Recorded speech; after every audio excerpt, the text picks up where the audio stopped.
Bismillahirrahmanirrahim. We are going to start off our discussion with a very important and conceptual subsection, that is Mendelian inheritance. First of all, I would like to give you the big picture of this particular subsection. You see here, in this subsection, first of all, we will talk about the introduction to the Mendelian inheritance. Secondly, हम ये discuss करेंगे कि why Mendel had used the pea plant for his experiments. And thirdly, हम Mendel के experiments के बारे में बात करेंगे और उसके बाद फिर हम मेंडल के laws के बारे में बात करेंगे. And then हम ये भी डिस्कस करेंगे किन वजूहात की बिना पे जो मेंडल जो है वो सक्सेसफुल हो सका. और उसके बाद फिर बहुत ही इंपॉर्टेंट सेगमेंट है कि हम मैथमेटिकल रूल्स को डिस्कस करेंगे for solving the genetic problems. कुछ मैथमेटिकल रूल्स हैं जिनको हमने डिटेल डिस्कस करना है for solving the genetic problems. And उसके बाद फिर towards the end of our discussion with this particular subsection we will talk about the pedigree conventions, क्योंकि एग्जाम में आपको कुछ मैथमेटिकल और कुछ पेडिग्री के क्वेश्चंस आते हैं, तो इनको सॉल्व करने के हवाले से मैंने लास्ट 2 सेगमेंट्स इस सेगमेंट के साथ एसोसिएट किए. So let's start of with the introduction. You seen है कि आज हमारा जो नॉलेज है about the genetics, about the inheritance, आज से कोई 150-200 साल पहले ऐसा बिल्कुल भी नहीं था, राइट? तो लेकिन of course observations they were there. Scientist ये तो ऑब्जर्व करते थे कि ओवरऑल जो है जैसे जो ऑफस्प्रिंग्स हैं उनकी जो शक्लें हैं वो अपने पेरेंट्स के साथ मिलती हैं, वो बहुत सारे रिस्पेक्ट्स में अपने पेरेंट्स के साथ मिलते जुलते हैं, राइट? कुछ रिस्पेक्ट्स में वो डिफरेंट भी होते हैं. So how is it all working, right? तो why offsprings they are similar to the parents, simply this is due to inheritance. And understanding of inheritance was made possible by the scientist named Gregor Mendel. Okay, पहले mid of the 19th century से पहले तक कोई idea नहीं था, कोई इस चीज के ऊपर काम नहीं था कि मैकेनिस्टिकली किस तरह से बच्चे अपने पेरेंट्स से इनहेरिट करते हैं डिफरेंट कैरेक्टर्स को. तो ग्रेगर मेंडल ने in the mid of the 19th century उसने कुछ एक्सपेरिमेंट्स किए जिन्होंने फाउंडेशन रखी ऑफ द मॉडर्न जेनेटिक्स. तो he formulated formulated certain laws to understand the inheritance known as the Mendel's laws of inheritance.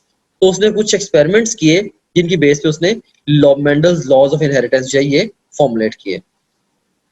Alright, उसके बाद फिर अब ये भी देखें कि how did he formulate laws of inheritance at a time when we had very little understanding of heredity and genetics. यानी कि उस टाइम पे जब ना कोई कॉन्सेप्ट था क्रोमोसोम्स का ना जीन्स का, तो उस टाइम के ऊपर किस तरह से उसने इतने जबरदस्त लॉज फॉर्मुलेट कर दिए आज से तकरीबन कोई 200 साल पहले यू कैन से. तो 200-250 साल पहले उसने किस तरह से ये लॉज उस टाइम पे दे दिए जब इतना नॉलेज भी नहीं था इन चीजों के बारे में. This is really amazing. तो ये उसने काम किया था why his experimentation on the P plant. और यहाँ पे एक इंटरेस्टिंग फैक्ट है कि मेंडल का जो काम है ये उसने he did this work back in 1850s, जब mid of the 19th century में उसने ये काम किया था. लेकिन 1990 तक 1990 तक तकरीबन उसका ये जो काम है ये अनडिस्कवर्ड रहा, no one paid attention to it. उसके बाद फिर 3 साइंटिस्ट ने 1990 में उसी काम को रीडिस्कवर किया और उसके बाद फिर उसकी जो एफर्ट थी इसको एक्नॉलेज किया. एनीवेज, और ये मैं आपको ये भी बताता चलूं कि मेंडल जो है ये एक प्रीस्ट था, एक पादरी था, और इसने वहां पे चर्च के गार्डन के अंदर ही जो पी प्लांट्स थे उनके ऊपर एक्सपेरिमेंटेशन करके इसने जो मॉडर्न जेनेटिक्स है उसकी फाउंडेशन रखी थी. ओके, अब यहाँ पे एक सवाल ये भी पैदा था कि उसने पी प्लांट ही को क्यों चूज किया for his experiments. You seen here, उसकी मल्टीपल रीजंस हैं. एक तो the P plant can be easily grown and maintained, इसको इजीली ग्रो कर सकते हैं, मेंटेन कर सकते हैं. जस्ट इमेजिन को एक्सपेरिमेंट करना शुरू कर देता खजूर के दरख्त के ऊपर जिसको जो उससे फल आने के अंदर ही डेकेड्स लग जाते हैं. तो of course he could never complete his experiments within his lifetime. इस तरीके से they are naturally self pollinating but can also be cross pollinated. तो ये naturally self pollinating होते हैं और खुद से क्रॉस पॉलिनेट भी उनको किया जा सकता है. So this is also a good thing, good feature in the P plant, जिसकी वजह से कंट्रोल एक्सपेरिमेंट्स किए जा सकते हैं।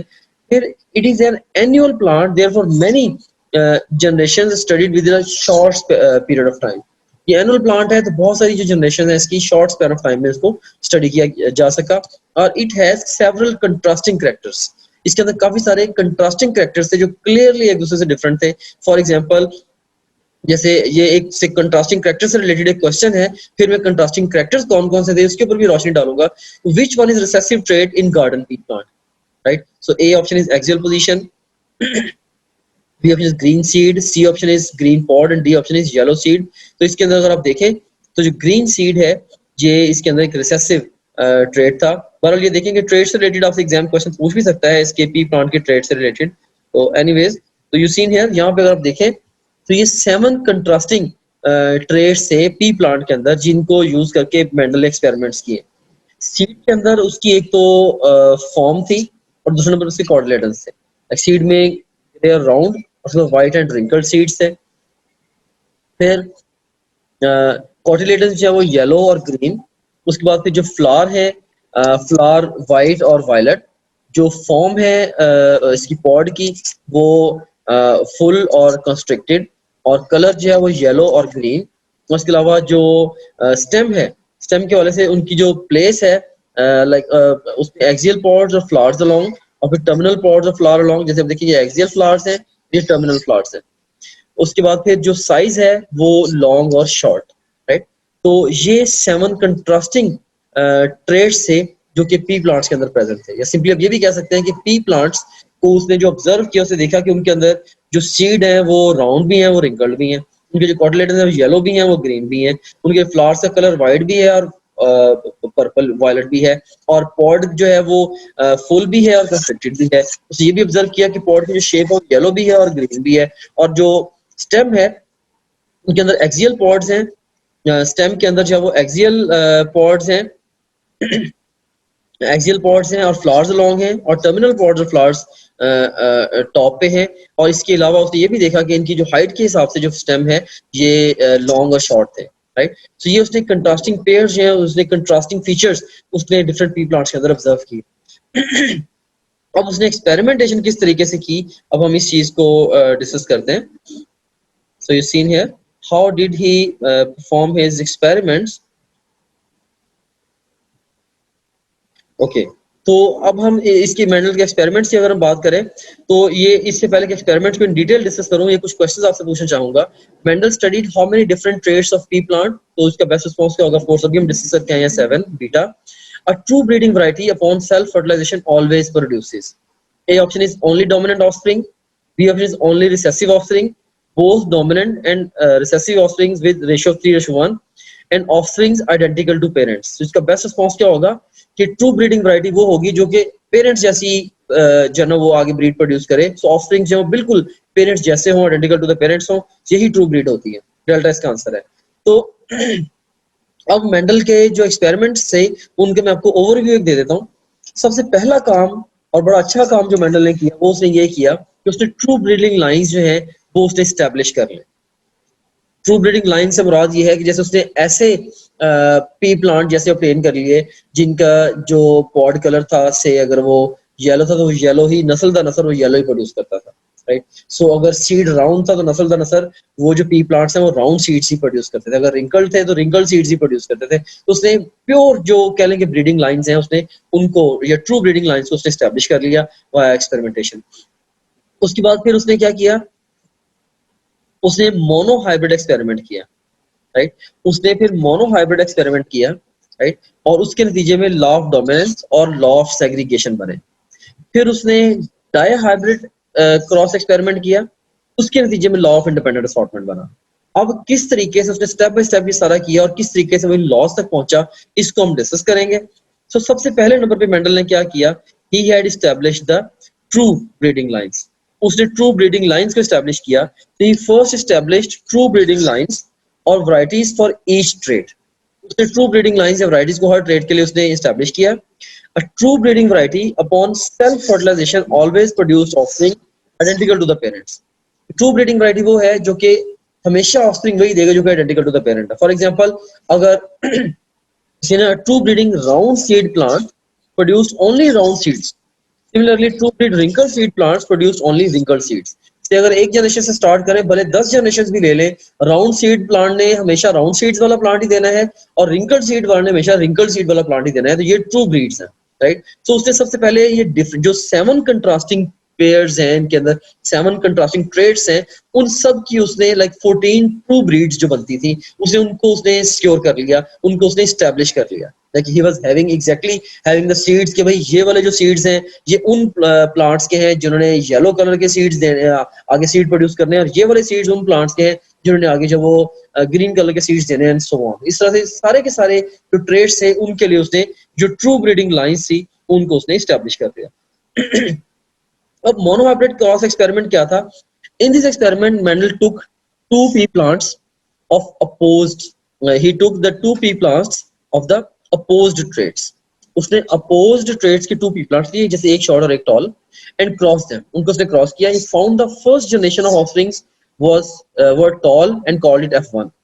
सबसे पहले उसने क्या किया? उसने ट्रू ब्रीडिंग टॉल और ट्रू ब्रीडिंग ड्वार्फ लेके उनका क्रॉस करवाया, आपस में क्रॉस पॉलिनेशन करवाई, और उसने ये देखा कि जो जनरेशन आई सारे ऑफस्प्रिंग्स आए दे वर ऑल टॉल. फिर उसने क्या किया? उसने F1 वाले जो टॉल आए थे उनको उसने जब वो सेल्फ फर्टिलाइज करवाया और उससे उसके नतीजे में उसके पास जो फर्दर जो प्लांट्स आए वो टॉल के साथ साथ इवन शॉर्ट प्लांट्स भी आ गए in the ratio of 3:1 ratio में इसके पास शॉर्ट प्लांट्स भी आ गए. सो सिंपली इसको मैं थोड़ा सा एक्सप्लेन कर देता हूँ कि अब देखें, like Mendel was not knowing के इनहेरिटेंस कैसे होती है. मेंडल ने सिंपली प्योर ब्रीडिंग जो लाइंस हैं उनको उसे एस्टेब्लिश करके उसने टॉल और ड्वार्फ के क्रॉस के साथ उसने जो प्लांट्स लिए वो सारे के सारे टॉल आ गए. अब उसने टॉल्स को सेल्फ फर्टिलाइज कराया और ये एक्सपेक्ट वो यही कर रहा था कि सारे के सारे शायद टॉल से आगे टॉल ही आएंगे, लेकिन जो टॉल प्लांट्स से उनसे कुछ ड्वार्फ प्लांट्स भी आ गए और वो आए इन रेशियो 3:1. ये 3 अगर टॉल आए तो हर 3 टॉल के पीछे जब वो ड्वार्फ प्लांट्स आ गया. तो Mendel even conducted his experiment with other contrasting traits. Same experiment उसने अदर कंट्रास्टिंग ट्रेट्स के साथ भी किया, like green peas versus yellow peas, round versus wrinkled. In all the cases he found the results were similar. बाकी एक तो उसने से हाइट वाले को लेके कर लिया, बाकी सबके अंदर रिजल्ट्स भी सिमिलर मिले. From this he formulated the laws of dominance and segregation. यहाँ से बस इसी फाइंडिंग से उसने जो वो डोमिनेंस और सेग्रीगेशन के लॉज है उनको फॉर्मुलेट कर लिया. तो मेंडल ने एक और काम भी किया. ही प्रोसीडेड अ स्टेप अहेड. उसने सेल्फ फर्टिलाइज किया F2 वाले प्लांट्स को बेस F3. पहले पेरेंटल जनरेशन थी, उससे उसने F1 जनरेशन ली, उसके क्रॉस करने से उसने F2 जनरेशन ली, फिर F2 को सेल्फ फर्टिलाइज करके उसने F3 जनरेशन भी ली. And he noted that 1/3 of F2 tall produced only tall. यानी कि 1/3 जो थे वो ट्रू ब्रीडिंग टॉल थे, जो 1/3 of the tall of the F2. फिर 2/3 of the F2 tall produced both tall and dwarf in 3:1, but F1 dwarf ने सिर्फ और सिर्फ dwarf प्रोड्यूस किए. उसने कंक्लूड किया, he concluded that 1/3 of the F2 tall were true breeding like P1 tall, 2/3 of F2 talls were monohybrids like F1 tall. ठीक है, तो इसको भी हम आगे जाके इसके अंदर थोड़ा सा डिस्कस भी करेंगे जब हम इसका वो ट्रेसिंग बनाएंगे. तो Mendel proposed that each contrasting form of trait, tall or dwarf, was determined by the particular hereditary factors which he called elementon. बाद में उनको जीन्स का नाम दिया गया. उसने ये कहा कि भाई जो each contrasting form of trait है, उसने कहा कि भाई ये कुछ फैक्टर्स हैं, उन फैक्टर्स का जो आ जाना है लाइक समहाउ वो डिटरमिन कर रहा होता है कि किस तरीके से कि आगे जब वो ट्रांसमिशन कैसे हो रही. फॉर एग्जांपल अब इसमें देखिए जैसे उसके पास जो ना ये P1 जनरेशन थी, उसने से देखिए उसने सिंपली एक्सपेरिमेंट करता था, एक्सपेरिमेंट करके वो पेपर पे बैठ के एनालिसिस करता था. एक्सपेरिमेंट उसने क्या किया, उसने प्योर ब्रीडिंग जनरेशंस लेके उनको पहले क्रॉस फर्टिलाइज कराया. टॉल और ड्वार्फ को F1 जनरेशन आ गई, F1 को सेल्फ फर्टिलाइज कराया, F2 जनरेशन आ गई, F2 के प्लांट्स को सेल्फ फर्टिलाइज कराया, F3 जनरेशन आ गई. और जितने भी टॉल और शॉर्ट ड्वार्फ प्लांट्स थे उन सबका वो रिकॉर्ड रखता गया और उनकी रेशियोज निकालता गया.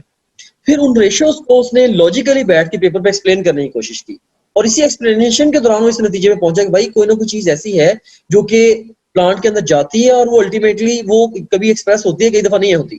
उसको उसने फैक्टर का नाम दे दिया.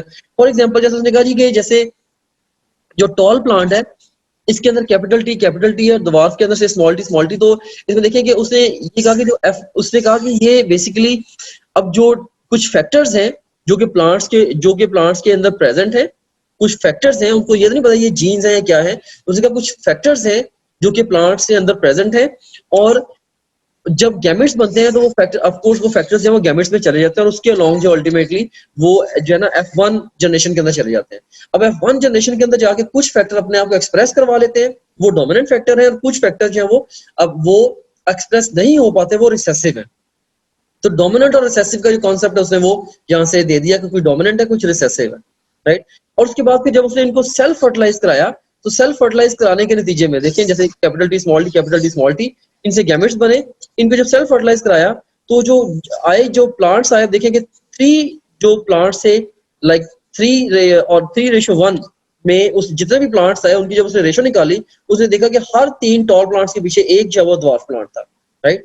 तो इससे लाइक उसको समहाउ अंदाजा हुआ, उसने यहीं से इंटरप्रेट किया यार कुछ ना कुछ फैक्टर्स हैं, जब गैमेट्स बनते हैं तो पेरेंट्स की तरफ से जब वो अल्टीमेटली वो जो फैक्टर है वो आके वो किसी भी जनरेशन के अंदर फैक्टर स्टे करते हैं, वो एक्सप्रेस कर जाए तो डोमिनेंट, ना एक्सप्रेस करे तो रिसेसिव, और अल्टीमेटली जब दोबारा आगे गैमेट फॉर्मेशन होनी है तो वो फैक्टर दोबारा फिर गैमेट्स के अलोंग वो अगली जनरेशन में पास ऑन होते हैं, right.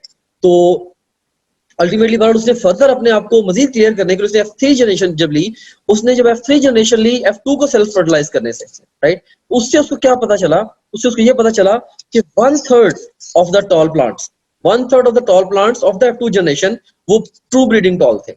2/3 of the tall plants of the F2 generation ये ऐसे टॉल प्लांट्स थे जिन्होंने टॉल भी दिए और द्वार्फ भी दिए, और फिर उसके बाद ऐसे जो द्वार्फ प्लांट्स थे F2 जनरेशन के, उन्होंने हमेशा द्वार्फ ही दिए, राइट। तो इस तरह से उसने जो है ना उसको अपनी फाइंडिंग्स को उसने इंटरप्रेट किया, और उसके बाद फिर उसने लाइक टेस्ट क्रॉस को भी वो यूज करता था किसी भी पी प्लांट की ज़ाइगोसिटी को चेक करने के लिए। अच्छा, टेस्ट क्रॉस क्या होता है, सिंपलेस्ट वर्डिंग में आपको समझा देता हूं मैं, कि फिनोटिपिकली डोमिनेंट इंडिविजुअल अगर कोई भी हो, फिनोटिपिकली डोमिनेंट इंडिविजुअल, वो होमोजाइगस है हेटेरोजाइगस है, इस चीज से कंसर्न नहीं है।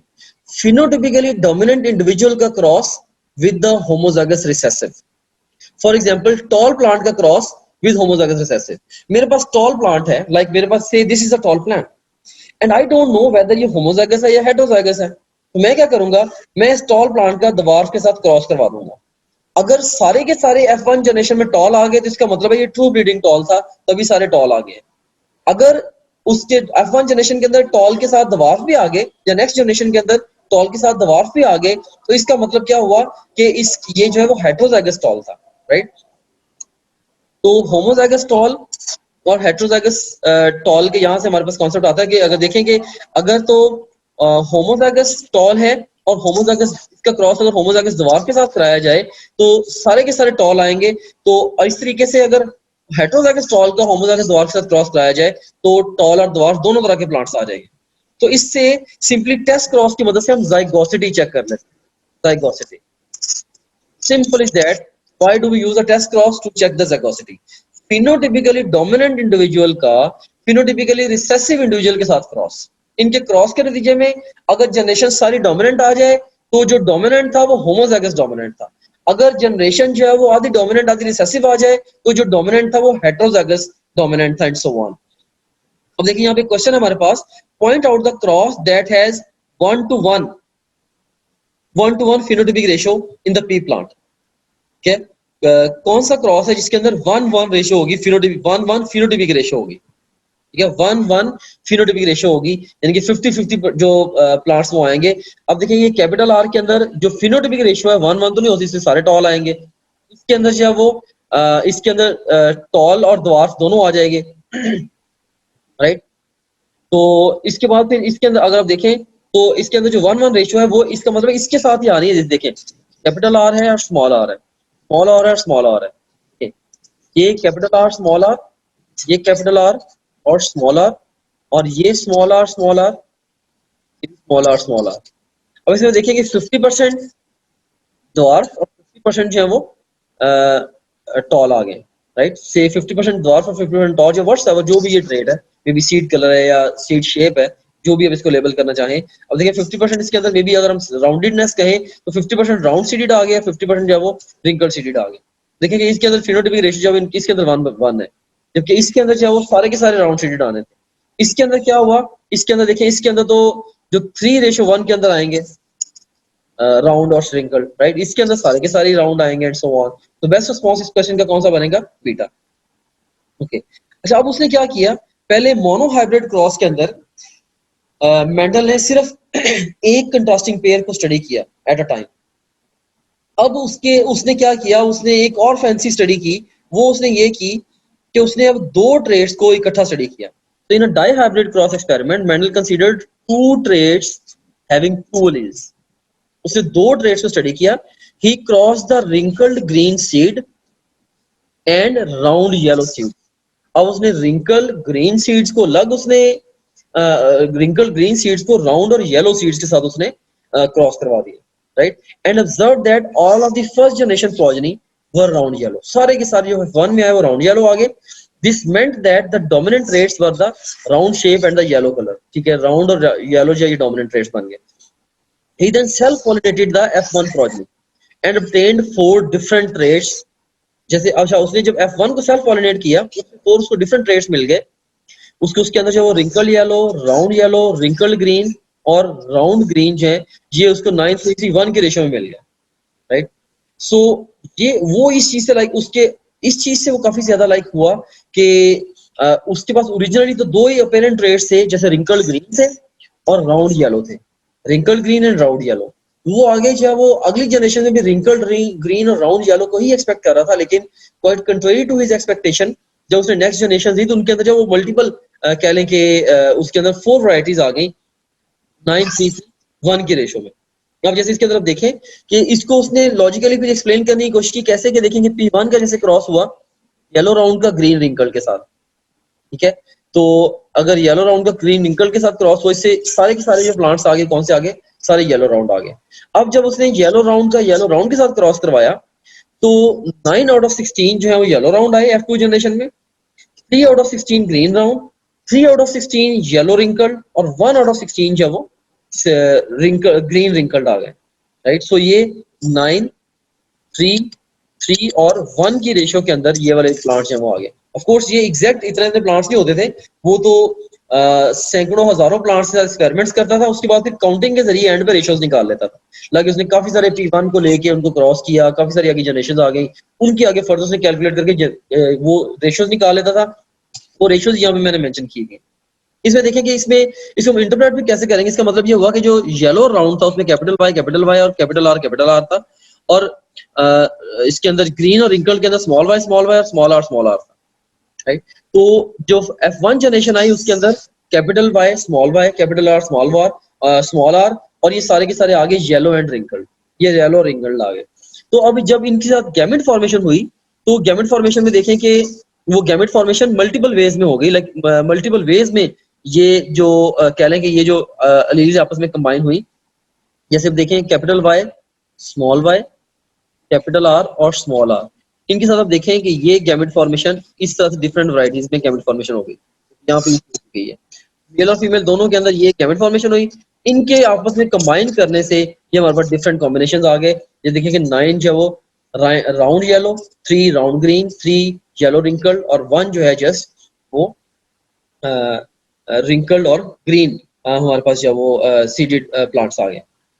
तो उसने लाइक इससे जो ना इससे समहाउ प्रोबेबिलिटी और प्रोडक्ट रूल की भी हमें थोड़ी समझ आती है। अब देखें कि जस्ट इमेजिन करें कि हम दोनों ट्रेड्स को अगर अलग अलग स्टडी करते हैं। फॉर एग्जांपल अगर हमें हमारे जो से हमारे पास F1 में येलो राउंड है ना, फर्स्ट करें कि हम सिर्फ और सिर्फ हम F1 के सिर्फ और सिर्फ येलो सीडेड प्लांट्स को आपस में हम एक ट्रेड को स्टडी करते हैं एट वन टाइम। तो अगर हम F1 येलो सीडेड प्लांट्स को आपस में क्रॉस करवाते तो 3/4 येलो आने थे और 1/4 ग्रीन आने थे, ऐसे ही है ना। इसी तरीके से अगर हम जो ना वो रिंकल्ड को करवाते, ठीक है, तो अगर हम राउंड और रिंकल्ड को करवाते तो उनके साथ भी ऐसे ही होना था। 3/4 जो है वो हमारे पास देखें कि अगर हम उसको कराते तो उसके अंदर क्या होना, 3/4 हमारे पास राउंड और 1/4 जो वो रिंकल्ड आने थे, राइट। सो अगर हम अलग से हमने इसको करवा लिया, लाइक देखें अगर हमने सीड कलर को लेके अलग से हमने अगर इंटरप्रेट करें इसे, दोबारा फिर हम इसकी तरफ चलते हैं कि जस्ट इमेजिन करें कि हमारे पास जो है वो सिर्फ सीड कलर को एक टाइम पे देखते हैं, कैपिटल वाई और small Y small Y small Y. अब इसके अंदर आप देखें कि हमारे पास जो F1 जनरेशन आई वो कैपिटल वाई स्मॉल वाई आ गई। इनके अंदर जो गैमेट बने कोर्स वो दो तरह के बने, capital Y capital Y and small Y. और इससे अल्टीमेटली हमारे पास जो प्लांट्स आए वो capital Y capital Y small Y capital Y और स्मॉल वाई। इसके अंदर ये देखिए कि ये टॉल और ये सॉरी ये येलो और ये वाले जो है वो रिंकल्ड आ गए। देखिए 3/4 येलो, ठीक है, 1/4 जो है वो रिंकल्ड आ गए। सेम आइडिया जो है अगर हम येलो और 1/4 जो है वो ग्रीन आ गए, 3/4 येलो और 1/4 ग्रीन आ गए। इसी तरीके से अगर हम इनकी शेप को करें तो 3/4 जो है वो राउंड और 1/4 वो रिंकल्ड आए। अब अगर हम इनको कंबाइन करें, देखिए कि जो 3/4 येलो आए थे, 3/4 जो येलो है उनमें से 3/4 जो राउंड है और उनमें से 1/4 रिंकल्ड है, और जो 1/4 जो ग्रीन आए हैं उनमें से 3/4 राउंड है और 1/4 अगेन रिंकल्ड है। ठीक है, भले येलो है या राउंड है, येलो है या ग्रीन है, उनमें से आगे फर्दर 3/4 राउंड और 1/4 रिंकल्ड आ गए। तो ये इनकी है सेपरेट प्रोबेबिलिटी। अगर इनकी प्रोबेबिलिटी को देखिए कंबाइन करें, इनको मल्टीप्लाई करें तो 9/16 yellow round, 3/16 yellow wrinkled, 3/16 green round और 1/16 जो वो ग्रीन रिंकल्ड हमारे पास आ गए। सो यहां से उसने अल्टीमेटली अपने जो लॉज हैं उसने इन एक्सपेरिमेंट्स के कंक्लूजन्स के से उसने जो है वो लॉज दे दिए। अब उसके पास जैसे अब देखिए कि लॉज लॉज कैसे फॉर्मुलेट किए, देखें, don't join any traditional academy. National एप्लीकेट की तैयारी के लिए ट्रेडिशनल एकेडमी ज्वाइन ना करें। अगर आप ट्रेडिशनल एकेडमी ज्वाइन करने की बजाय ऑनलाइन एकेडमी जैसे कि टॉप ग्रेड है से एंट्री टेस्ट की तैयारी करते हैं तो इससे क्या फायदा होगा? इससे आप 6 से 8 घंटे डेली बेसिस पे अपनी सेल्फ स्टडी में ऐड कर लेंगे। और याद रखना कि सेल्फ स्टडी ये सिंगल मोस्ट इंपॉर्टेंट फैक्टर है in determining the success of a student in the national applicate. और दूसरे नंबर पे आपकी प्रिपरेशन फास्टर, स्मार्टर और मच बेटर होगी। And last but not the least, अगर आप ऑनलाइन तैयारी करते हैं एकेडमी गए बगैर तो आप 50,000 से लेके 1 लाख तक तकरीबन अपनी जो कॉस्ट है उसको भी सेव करेंगे। Rely on your own textbooks and topgrade.pk only. मैंने ओवर लास्ट डेकेड बेतहाशा सक्सेसफुल और फेलिंग स्टूडेंट्स के इंटरव्यूज किए हैं। जो स्टूडेंट्स का most common cause of failure है वो ये है कि वो स्कैटर्ड रिसोर्सेज यूज करते हैं, वो बहुत सारी जगहों से एट सेम टाइम तैयारी कर रहे होते हैं। सो ये उनको उनका जो ओवरऑल फोकस है तैयारी के ऊपर उसको ये चीज स्पॉइल कर देती है। हमने topgrade.pk प्लेटफॉर्म को आपके लिए इसीलिए बिल्ड किया है कि आपको अपनी टेक्स्ट बुक के अलावा और टॉपग्रेड के अलावा किसी भी और रिसोर्स को कंसल्ट करने तक की जरूरत ना हो। So rely on your own text books. अब जिस भी प्रोविंस से है, rely on your own text books and topgrade.pk only, क्योंकि आपकी अपनी टेक्स्ट बुक्स के अलावा जितना कुछ भी आपको चाहिए अपने इम्तिहान की तैयारी के लिए वो ऑलरेडी इसमें टॉपग्रेड में मौजूद है। और यहाँ भी मैं एक बात आपको बताना चाहूंगा कि लास्ट 4-5 इयर्स में 200 से ज्यादा ब्रिलियंट टीम मेंबर्स ने इस प्रोजेक्ट के ऊपर काम किया है और इस प्रोजेक्ट को यहाँ तक हम लेके आए हैं कि हजारों स्टूडेंट्स अक्रॉस द कंट्री इससे बेनिफिट ले चुके हैं। सबसे पहला जो लॉ था उसका वो था law of dominance. Law of dominance और लॉ ऑफ एग्रीगेशन दोनों आए मोनोहाइब्रिड क्रॉस से। लॉ ऑफ डोमिनेंस क्या था? इन अ हेटेरोजाइगोट one trait will conceal the presence of the another trait for the same characteristic and dominant will be expressed, recessive will be suppressed। कि एक trait जो है उसने कहा कि एक ट्रेट जो है वो हेटेरोजाइगोट के अंदर दूसरे ट्रेट को सुप्रेस कर देता है, राइट? तो जो सुप्रेस कर देता है वो डोमिनेंट है, जो होता है वो रिसेसिव है। फिर यही सोचे लॉ ऑफ सेग्रीगेशन बनाया कि law of segregation states that every individual it possesses 2 alleles and only 1 allele is passed on to the offspring।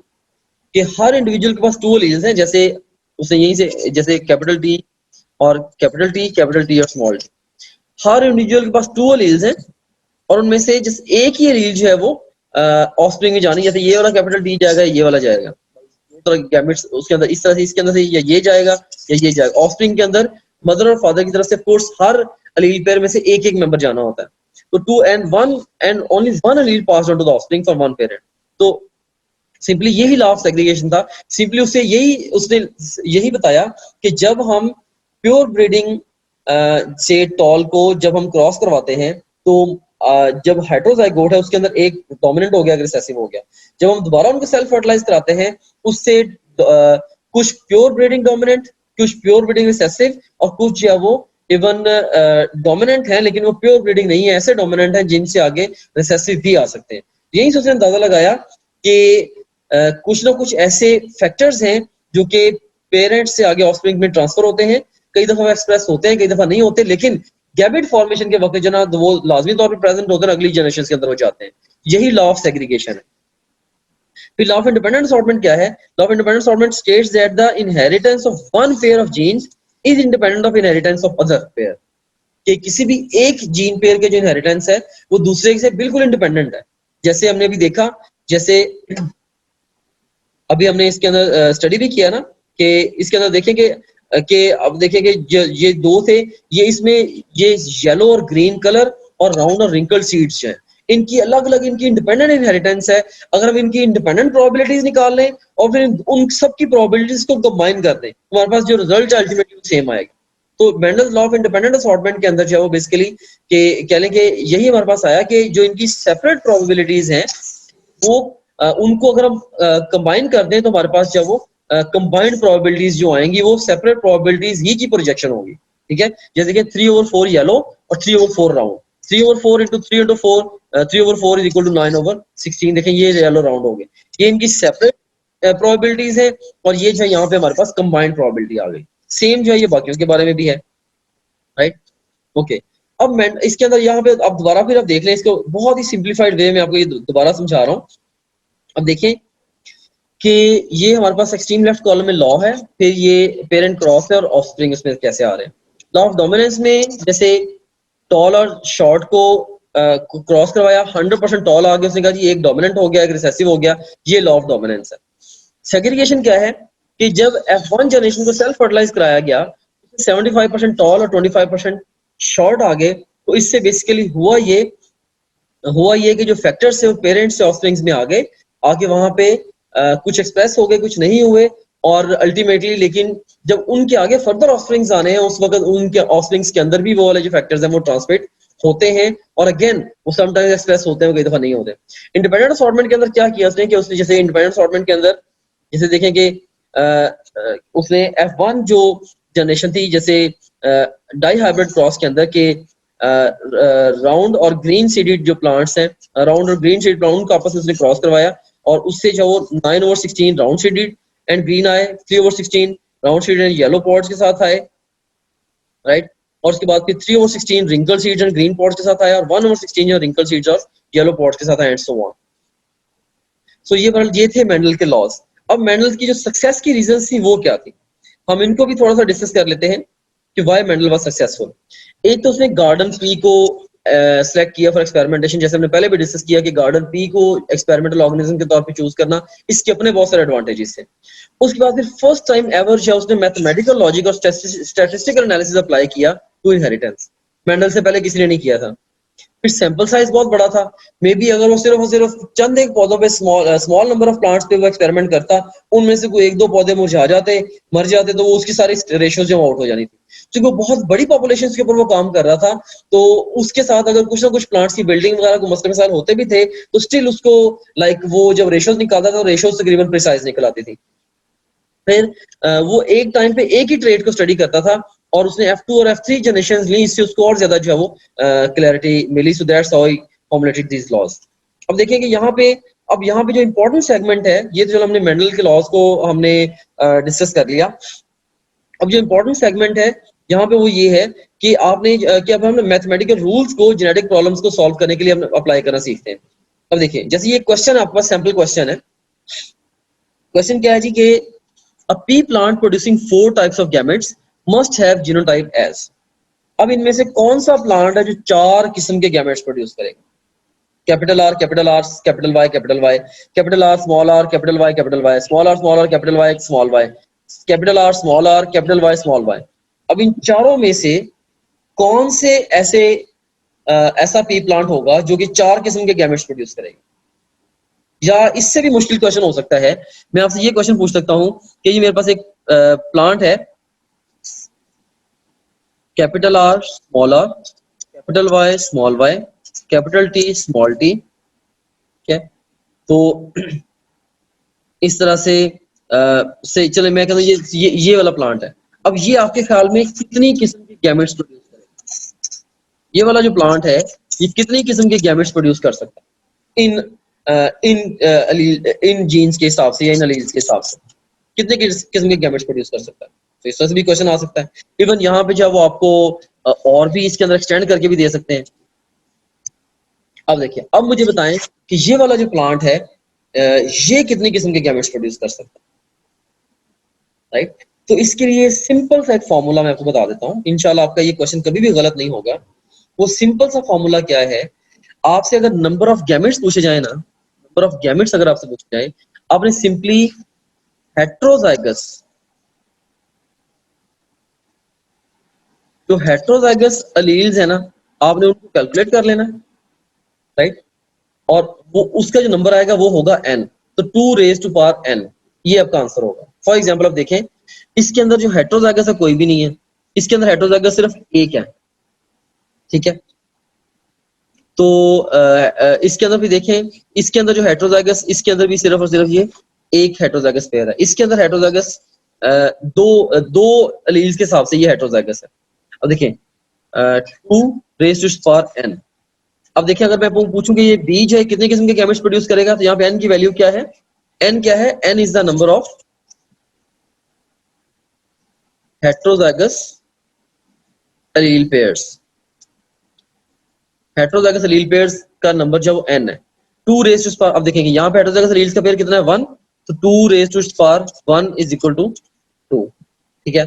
Okay, अब देखिए कि यहाँ पे जो हेट्रोजाइगस, यहाँ पे क्या है? यहाँ पे भी हेट्रोजाइगस पेयर 1 है, इसके अंदर भी तादाद गैमेट्स की 2 होगी। अब ये वाला जो प्लांट है, इसके अंदर एक ये वाला हेट्रोजाइगस पेयर है, ये वाला हेट्रोजाइगस पेयर है, तो अब 2 raise to power 2 is equal to gametes की तादाद कितनी होगी? 4। तो बेस्ट रिस्पॉन्स क्या हुआ इसका? डेल्टा। अब देखिए, अगर कैपिटल आर कैपिटल आर,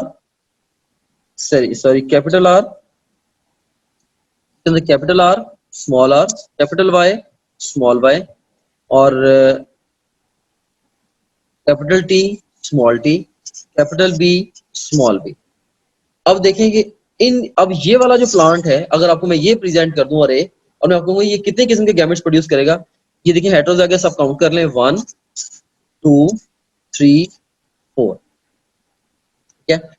अब इसमें आप देखें कि 2 रेज टू पावर 4, तो इसका मतलब ये हुआ 2 इंटू 2 इंटू 2 इंटू 2, तो इसका मतलब हुआ कि 16 टाइप के गैमेट्स ये वाला प्लांट प्रोड्यूस कर सकेगा।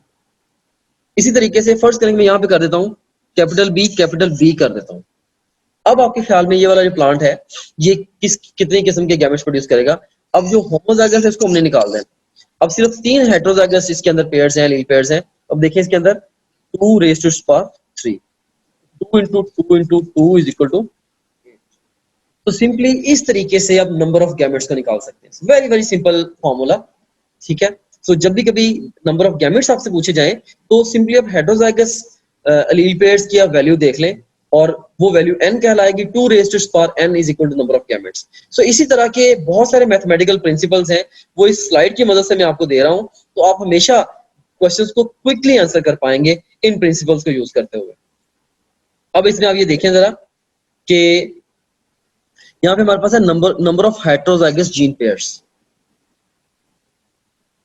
Number of heterozygous gene pairs, और यहाँ पे number of different types of gametes form. अब कितनी किस्म के उसके अंदर गैमेट्स बनेंगे? नंबर ऑफ जीनोटाइप्स फॉर्म, कितनी जीनोटाइप्स प्रोड्यूस होंगी, और नंबर ऑफ फिनोटाइप्स, और फिनोटाइप्स कितनी प्रोड्यूस होंगी। क्योंकि एग्जाम आपसे क्वेश्चन पूछ सकता है ना, मैं अगर आपसे मैं ये पूछूं कि इससे आगे फर्दर कितनी जीनोटाइप्स आएंगी या कितनी फिनोटाइप्स आएंगी, या यही अरे मैं आपको प्रेजेंट कर देता हूँ, हाँ जी बताएं इससे कितनी जीनोटाइप्स आएंगी, इससे कितने गैमेट्स के, इससे कितनी किस्म के गैमेट प्रोड्यूस होंगे, कितनी जीनोटाइप्स प्रोड्यूस होंगी, कितनी फिनोटाइप्स प्रोड्यूस होंगी। सो देखें ये काफी हार्ड क्वेश्चंस हैं for sake of your exam, लेकिन आफ्टर अंडरस्टैंडिंग दिस टेबल आप इस तरह के क्वेश्चंस को बहुत ही आसानी के साथ आंसर कर पाएंगे इंशाल्लाह। तो इसमें आप देखें तो इसके अंदर अगर आप गौर करें, देखें कि यहाँ पे नंबर ऑफ जीन पेयर्स अगर है n फर्स्ट करें, तो number of gametes 2 raise to power n, phenotypes 3 raise to power n, और नंबर ऑफ फिनोटाइप्स भी 2 raise to power n। So number of phenotypes and gametes जो है ये technically equal है। अब इसमें देखें, अब जैसे मैं देखता हूँ कि अगर जैसे हमारे पास इस क्वेश्चन, प्रीवियस क्वेश्चन के अंदर क्या था, दो थे हेटेरोजाइगस पेयर लास्ट, जैसे डी ऑप्शन के अंदर, ये डी ऑप्शन के अंदर दो हेटेरोजाइगस पेयर थे। अब देखिए दो के साथ देखिए 2 रेज़ टू पावर n कितने गैमेट्स प्रोड्यूस हुए, 4। फिनोटाइप्स कितनी प्रोड्यूस हुई, 4। जीनोटाइप्स कितनी प्रोड्यूस हुई, 9, क्योंकि जीनोटाइप जो 3 रेज़ टू पावर n है जीनोटाइप्स, राइट। सो इस तरीके से देखेंगे अगर 4 भी हेटेरोजाइगस पेयर्स हैं तो 16 उसके अंदर गैमेट्स बनेंगे, 16 टाइप्स के गैमेट्स बनेंगे, 81 टाइप्स की जीनोटाइप्स बनेंगी, और 16 टाइप्स की इसके अंदर ये जो है वो फिनोटाइप्स बनेगी, एंड सो ऑन। अब देखेंगे अगर आपने खुद से कैलकुलेट करके निकालना हो, this is too damn hard, आप नहीं निकाल सकते। लेकिन अगर आप सिंपल इस प्रिंसिपल को याद रख लें, प्रिंसिपल क्या है कि n क्या है, n is the number of heterozygous gene pairs या एलील पेयर्स कह लें आप, number of heterozygous gene pairs. अब नंबर ऑफ गैमेट्स अगर आपने कैलकुलेट करने हैं तो 2 raise to power n, number of genotypes अगर आपने कैलकुलेट करनी है तो 3 raise to power n, number of phenotypes calculate करनी है तो 2 रेज़ टू पावर n। तो ये बस फॉर्मूला आपने याद रखना है। इस टेबल के अंदर जो सबसे जो टॉप वाली लाइन है, तो आपने इसको याद रखना है, साथ आपने ये भी याद रखना है कि n जो है वो कैसे कैलकुलेट होएगा, राइट। तो इसको आप याद रखें, तो इससे आप इंशाल्लाह ऑटोमेटिकली इस क्वेश्चन को इजीली जो वो आंसर कर पाएंगे। इस तरह का क्वेश्चन कोई भी आता है, you will easily be able to answer. अब जैसे इसमें आप देखें, अब जैसे इसके अंदर आप देखेंगे, जैसे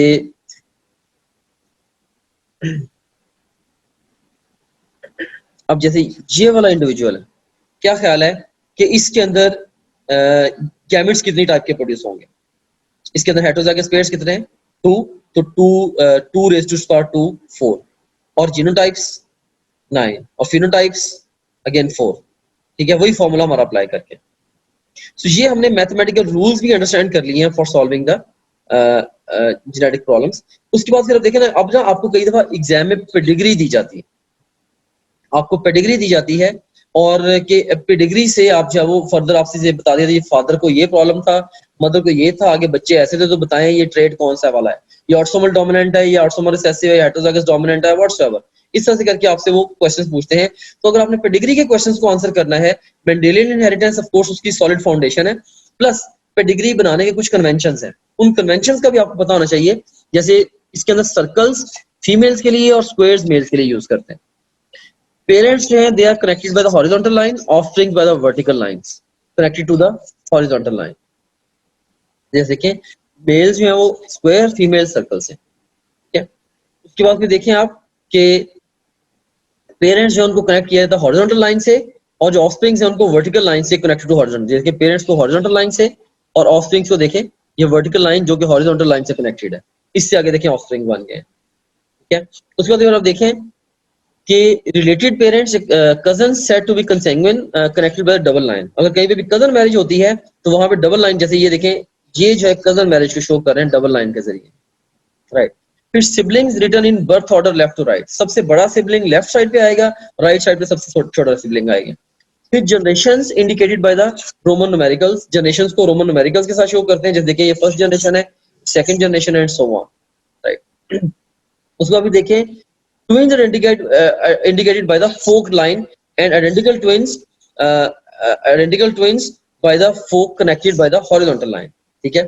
अब देखें कि जो है ना, जो मोनोजाइगोटिक जो डाइजाइगोटिक ट्विन्स हैं, देखें ये फोक लाइक लाइनिंग से, देखें जो ट्विन्स नहीं है उनको वर्टिकल लाइंस के साथ, और इनको देखें ट्विन्स को फोक लाइंस के साथ शो किया गया। अगर ये ट्विन्स हैं भी मोनोजाइगोटिक हैं तो इनको जरा फिर हॉरिजॉन्टल लाइन के साथ इनको कंबाइन कर देते हैं।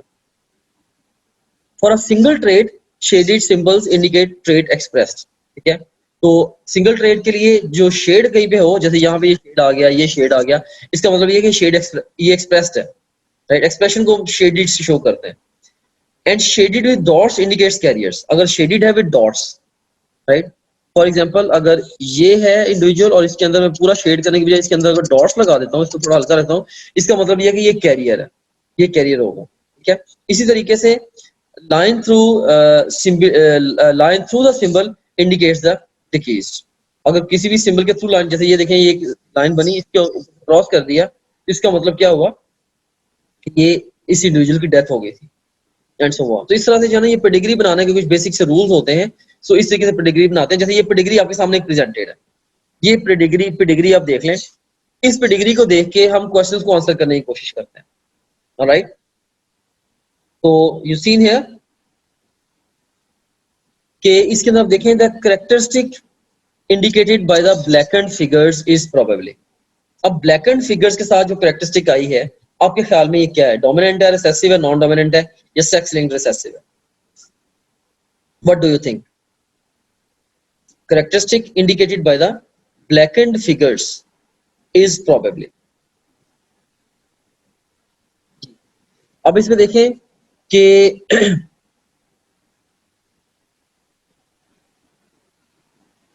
तो इसमें आपके ख्याल में ये डोमिनेंट है या ब्लैकेंड फिगर्स है ना?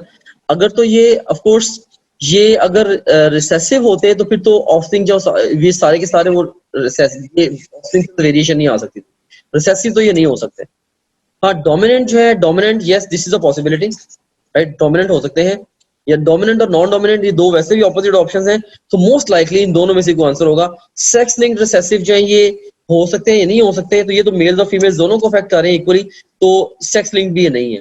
तो ये जो है वो ओवरऑल इसके अंदर ये जो शेडेड है ये बेसिकली शो करें ये शेडेड डोमिनेंट है। क्या मोस्ट प्रॉब्ली ये इनमें से कोई इंडिविजुअल जो लाइक ये हेटेरोजाइगस डोमिनेंट हो सकते हैं, राइट, जिस वजह से हमारे पास ये वाला एक्सप्रेशन जो है वो बना है। अब देखिए what are the genotypes of the parents. आपके ख्याल में जैसे पेरेंट्स की जीनोटाइप्स क्या हो सकते हैं? Both are homozygous dominant. अगर दोनों होमोजाइगस डोमिनेंट होते हैं तो फिर ये कहां से आए? Both are heterozygous dominant, yes ये पॉसिबिलिटी है। बोथ आर होमोजाइगस रिसेसिव, अगर रिसेसिव होते तो फिर भी ये आगे ऑफस्प्रिंग में ऐसी वेरिएशन नहीं आनी थी। Male is homozygous, female is homozygous recessive, तो ये ऐसा भी इसके अंदर वो नहीं है। तो इसका बेस्ट रिस्पॉन्स होगा वो कि इसमें दोनों जो हेटेरोजाइगस डोमिनेंट है। अब देखें फर्स्ट करें, अगर मैं आपसे ये कहता हूं कि if one parent has type A blood and other parent has type B blood, क्या अगर ए पेरेंट के अंदर जो वो टाइप ए ब्लड है, अदर पेरेंट के अंदर टाइप बी ब्लड है, what blood type will the offspring denoted by the white square and circle have? अगर फर्स्ट करो कि यहाँ पे जो ब्लड ग्रुप है वो है ए और इसका जो ब्लड ग्रुप है ये है बी, तो ब्लड टाइप जो है वो ऑफस्प्रिंग का जो व्हाइट सर्कल्स के अंदर है ये वाले, इनकी ब्लड टाइप जो है वो क्या होगी? अब देखिए अगर ये ए है तो ये हेटेरोजाइगस ए होगा ऑफ कोर्स, क्योंकि यहाँ पे वेरिएशन आ रही, तो यहाँ पे ये आई कैपिटल ए और आई स्मॉल आई होगा, ये आई कैपिटल बी और आई स्मॉल बी होगा। आई कैपिटल आई और स्मॉल आई, क्या ये दोनों हेटेरोजाइगस हैं? ये जो पेरेंट्स हैं दोनों ये हेटेरोजाइगस है। अब इसको फर्दर अगर आप देखें तो अब देखिए कि इनके आगे फर्दर देखिए मिलने से कि जो ना ये ओवरऑल ये ब्लड ग्रुप कौन सा बना? ए बी, ये कौन सा बना? ए, और ये कौन सा बना? बी, और ये कौन सा बना? ओ। तो देखिए कि जो ये वाले हैं, जो ये वाले हमें मिल रहे हैं, ये सारे ब्लड ग्रुप्स इसके अंदर पॉसिबल हैं। ये जो दोनों हमें मिल रहे हैं इनके अंदर कुछ भी एक्सप्रेस नहीं हुआ, तो ये रिसेसिव है, तो ये बेसिकली ये टाइप ओ वाला ये ब्लड ग्रुप इनके अंदर होगा, राइट। सो इस तरह से ये हमारा जो ओवरऑल सेगमेंट है मेंडेलियन इनहेरिटेंस का ये भी खत्म हुआ। जैसे ही आप अपनी topgrade.pk की ब्राउजर ऐप में लॉगिन होंगे, आपको ये हमारा होम पेज नजर आएगा। इसमें ये पहला जो सेक्शन है ये आपके सब्जेक्ट से रिलेटेड मटेरियल क्या है। सेकंड सेक्शन जो एक्स्ट्रा सपोर्ट और गाइडेंस आपको रिक्वायर्ड है ये उसके हवाले से है। थर्ड जो सेक्शन है ये डिफरेंट की स्टैटिस्टिक्स एंड टॉपग्रेड के, जो कि आपका हमारे पे कॉन्फिडेंस इंक्रीज करेंगे। एंड लास्ट ऑफ ऑल ये एग्जेक्टिव समरी है आपकी ओवरऑल प्रिपरेशन की प्रोग्रेस के हवाले से। सो सबसे पहले सेक्शन को हम एक्सप्लोर करते हैं। इसमें से आप किसी भी सब्जेक्ट पे क्लिक करें, से हमारे पास ये सब्जेक्ट्स हैं biology, physics, chemistry, English, logic, reasoning. इनमें से किसी भी सब्जेक्ट पे आप क्लिक करें तो आपको उस सब्जेक्ट में उसके वीडियो लेक्चर्स, रिवीजन नोट्स और प्रैक्टिस क्वेश्चंस मिलेंगे। आप वीडियो लेक्चर्स पे क्लिक करेंगे तो उस सब्जेक्ट के सारे यूनिट्स या सेक्शंस आपके सामने ओपन हो जाएंगे। आप किसी भी सेक्शन को चूज करेंगे, उस सेक्शन के सारे टॉपिक्स ओपन हो जाएंगे। इनमें से जिस मर्जी टॉपिक को आप चूज करें, आप उसके वीडियो लेक्चर्स को यहाँ से वॉच वीडियो बटन क्लिक करके देख सकते हैं, right, like this over here.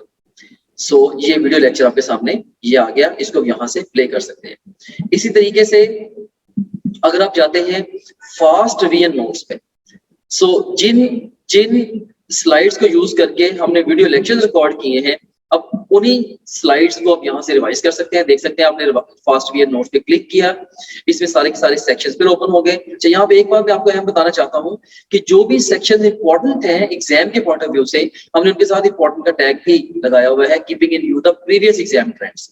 Anyways, so यहाँ पे आप किसी भी सेक्शन को चूज करें, से सेल स्ट्रक्चर एंड फंक्शन को मैं चूज करता हूँ, तो इसके सारे के सारे टॉपिक्स ओपन हो गए। इनमें से किसी भी टॉपिक को आप पिक करेंगे तो आप उसकी वो स्लाइड्स देख सकते हैं जिनसे उस टॉपिक का वीडियो लेक्चर रिकॉर्ड हुआ है। सो काफी सारा टाइम जो है आपका वो सेव होगा, आपको लेक्चर नोट करने की जरूरत नहीं है, आपको बने बनाए नोट्स मिल रहे हैं for the fast revision, rather super fast revision of the lectures. उसके बाद हमारा जो मोस्ट इम्पॉर्टेंट फीचर है या टीचिंग टूल है, that is our question bank. So अगर हम प्रैक्टिस क्वेश्चंस पे जाते हैं तो इसमें आप देखें कि आप डिफरेंट तरीके से टेस्ट दे सकते हैं। सो आप जैसे मर्जी माइंड में डिफाइन कर लें कि आपने किसी एक टॉपिक का टेस्ट देना है, या एक चैप्टर का, एक यूनिट का, क्वार्टर सिलेबस का, हाफ सिलेबस का, फुल सिलेबस का, जो मर्जी सिलेबस आप डिफाइन कर लें, उस डिफाइंड सिलेबस में से 20 तरीकों से आप टेस्ट दे सकते हैं। कैसे? जैसे जो भी सिलेबस आपके माइंड में डिफाइंड है, आप चाहें तो उस सिलेबस के हमारे पास जो अवेलेबल ऑल क्वेश्चंस उनका टेस्ट दे सकते हैं, या जो आपने टॉपरेट.pk पे आप प्रैक्टिस करते रहे हैं, तो आप चाहते हैं कि आपने दोबारा may be second third time आप टेस्ट दे रहे हैं, आप चाहते हैं कि मेरे पास सिर्फ और सिर्फ उस सिलेबस के अनसीन क्वेश्चंस का टेस्ट आए, आप वो भी दे सकते हैं। इसके अलावा इनकरेक्ट क्वेश्चंस के टेस्ट देते हुए जो सवाल आपके गलत हुए थे, आप उन गलत सवालों का टेस्ट अलग से क्रिएट कर सकते हैं। से अगर आपने फिजिक्स के 20 टेस्ट दिए हैं, उनमें से आपका कोई मे बी आपके कोई 30 क्वेश्चंस रॉन्ग हुए थे, उन 30 रॉन्ग क्वेश्चन का इकट्ठा टेस्ट भी आप क्रिएट कर सकते हैं। और इसी तरीके से जो जिन क्वेश्चंस को आपने टेस्ट के दौरान बुकमार्क किया था उनका टेस्ट कॉल कर सकते हैं, जो टेस्ट आपने अटेम्प्ट किए थे क्वेश्चंस उनका टेस्ट कॉल कर सकते हैं, अनअटेम्प्टेड का, और इवन यानी कि टेस्ट देते हुए आपने जिनको अटेम्प्ट किया था और टेस्ट देते हुए जिनको आपने अटेम्प्ट नहीं किया था, ये अनसीन से डिफरेंट है। अनसीन का तो मतलब ये है कि वो टेस्ट में कभी आए ही नहीं आपके। इसके अलावा आप देख सकते हैं कि इवन पास्ट क्वेश्चंस का बहुत बड़ा पूल यहाँ पे मौजूद है। अगर हम गौर करें, देखें कि ई कैट के, नम्स के, NMDCAT, AKU, MDCAT Punjab के और ईटा केपीके के, ये इवन जो पीएमसी के जो सैंपल पेपर्स हैं उनके टॉपिक वाइज पास्ट क्वेश्चन देखें यहाँ पे मौजूद है। ओवरऑल आप किसी भी टैग पे क्लिक करें, सारे के सारे एक्चुअल पास्ट क्वेश्चंस हैं वो आ जाएंगे। ऑफ कोर्स ये सारे के सारा बड़ा इंपॉर्टेंट पूल है जो कि पूरे पाकिस्तान से बड़े मेन एग्जामिनर्स ने, बड़े सीनियर एग्जामिनर्स ने ये डेवलप किया होगा। एनीवेज, इसमें से किसी भी आप टॉपिक को चूज करें, से मैं यहाँ पे सारे टैग्स को चूज कर लेता हूँ, तो हमारे पास ये सारे के सारे टॉपिक्स आ गए। इनमें से किसी एक टॉपिक को मैं चूज करूँ या एक सेक्शन को, या मैं मल्टीपल सेक्शंस को चूज करूँ, तो मैं उसका टेस्ट दे सकता हूँ। से मैंने 2 सेक्शंस को चूज किया, इसमें से मैं कार्बोहाइड्रेट्स और प्रोटीन्स इनका टेस्ट देना चाहता हूँ, या ओवरऑल मैं सारे सब सेक्शंस का टेस्ट देना चाहता हूँ, वो मैं दे सकता हूँ। या मैं डिफाइन करूंगा मे बी जी मैंने 50 MCQs का टेस्ट देना है, तो ये 50 MCQs का टेस्ट आपके सामने ये क्रिएट हो गया। सो ये आपके सामने आ गई है जी टेस्ट की स्ट्रीम। जिसमें आप देख सकते हैं कि ये ईटा केपीके का पास्ट क्वेश्चन है, ये स्टेटमेंट है, ये ऑप्शंस हैं। इसमें ओवरऑल ये देखिए कि इसमें अगर आपने पिक किया तो आपका ये करेक्ट आंसर भी सामने आ गया। अगर आपने इसकी एक्सप्लेनेशन देखनी है तो वो भी आप देख सकते हैं। इसके अलावा ये क्वेश्चन वेरीफाइड है बाय आवर टीम, इसको अगर आप चाहें बुकमार्क कर सकते हैं। इस क्वेश्चन से रिलेटेड डिफरेंट स्टैट्स यहाँ पे आ रहे हैं वगैरह वगैरह। यहाँ से आप नेक्स्ट क्वेश्चन पे जा सकते हैं, जरूरत पड़े तो आप यहाँ से प्रीवियस क्वेश्चन पे जा सकते हैं, और फिर अल्टीमेटली जब आप चाहें आप टेस्ट को फिनिश करके इवन रिजल्ट को भी व्यू कर सकते हैं। ऑलराइट, सो इस तरह से ये टेस्ट आपने इसको रिजल्ट को व्यू कर लिया। एनीवेज, इसके बाद अब हम चलते हैं दोबारा अपने होम पेज की तरफ। सो आप किसी भी जितने भी आपका सब्जेक्ट्स हैं, बायोलॉजी, फिजिक्स, केमिस्ट्री, इंग्लिश, और लॉजिकल रीजनिंग, इन सब सब्जेक्ट्स के आप वीडियो लेक्चर्स, रियल नोट्स और अनलिमिटेड एमसीक्यू प्रैक्टिस यहाँ से कर सकते हैं। जितने भी आप प्रीवियस टेस्ट जो भी टेस्ट आपने दिए होंगे, अगर आप प्रीवियस टेस्ट पे क्लिक करेंगे वो सारे के सारे टेस्ट आपके यहाँ पे आ रहे होंगे। इसके अलावा जो आपकी जो ओवरऑल प्रोग्रेस है उसकी जो डिटेल है वो सारी की सारी यहाँ पे आ रही है। डिफरेंट सब्जेक्ट में आप कैसे जा रहे हैं, डिफरेंट सब्जेक्ट्स में, डिफरेंट चैप्टर्स में और डिफरेंट टॉपिक्स में आप कैसे जा रहे हैं, वो सारी की सारी डिटेल यहाँ पे आ रही होगी।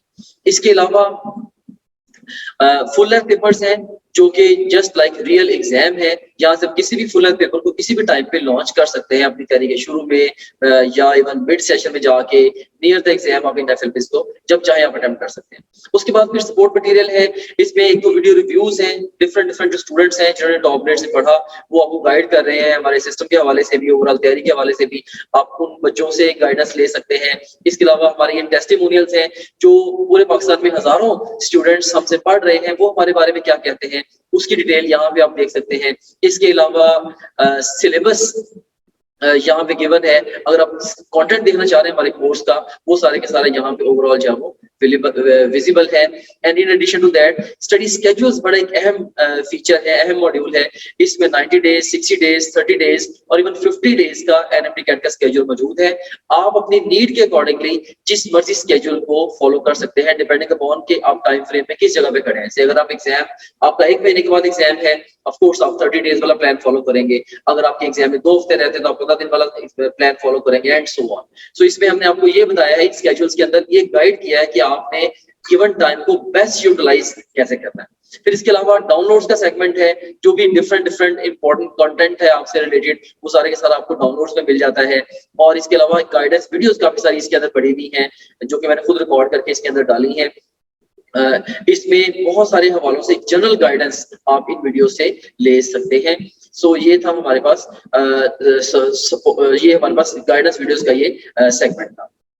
Okay, so this was about topgrade.bk। अब लास्ट में मैं आपको यही कह के अपने डिस्कशन को कंक्लूड करना चाहूंगा कि देर ना करें, अभी से टॉप ग्रेड को ज्वाइन करें और मेडिकल कॉलेज में अपना दाखिला यकीनी बनाएं। That's all, thank you very much, may Allah bless you, Allah Hafiz.